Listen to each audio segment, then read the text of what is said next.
Suportado ng malalaking investor sa bansa ang submarine program ng Philippine Navy at iba pang balikatan sa linya ng enerhiya.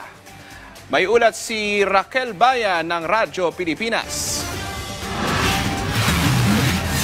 Muling isinulong ni Pangulong Ferdinand Marcos Jr. ang economic at defense priorities ng Pilipinas sa harap ng malalaking business leaders sa South Korea sa sidelines ng APEC 2025 Summit. Sa pagharap ng Pangulo sa malalaking business leaders ng South Korea sa sidelines ng APEC Summit, isa sa mga nakapulong ng Pangulo ang mga kinatawan ng shipbuilding giant na Hanwha Ocean kung saan natalakay ang alok na pagbibigay suporta sa submarine program ng Philippine Navy. Sa pamamagitan ito ng konstruksyon ng submarine base, pagtatayo ng local maintenance, repair at overhaul center, maging ang pagsasanay ng Filipino naval operators, maintainers at commanders gamit ang makabagong sistema. Nakapulong rin ng Pangulo ang DL Group kung saan natalakay ang isinusulong na Small Modular Reactor Project sa Pilipinas. Tungo ito sa pagkakaroon ng ligtas, malinis at stable energy supply gamit ang compact nuclear plants. Samantala, sinaksihan ng Pangulo ang paglagda ng isang supplemental agreement sa pagitan ng Philippine Economic Zone Authority o PEZA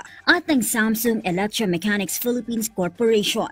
Ang kasunduang ito, sinasalamin ng commitment ng Pilipinas na makapag-develop ng competitive at investor-friendly environment para sa industriya ng high technology. Samantala, pinakinggan rin ng Pangulo ang 50.7 billion peso expansion plan ng SEMCO Executive sa Pilipinas. Plano ng kumpanya na palawakin ang kanilang operasyon sa Calamba, Laguna na makakalikha ng higit 3,000 bagong high technology jobs para sa mga Pilipinong engineer at technicians.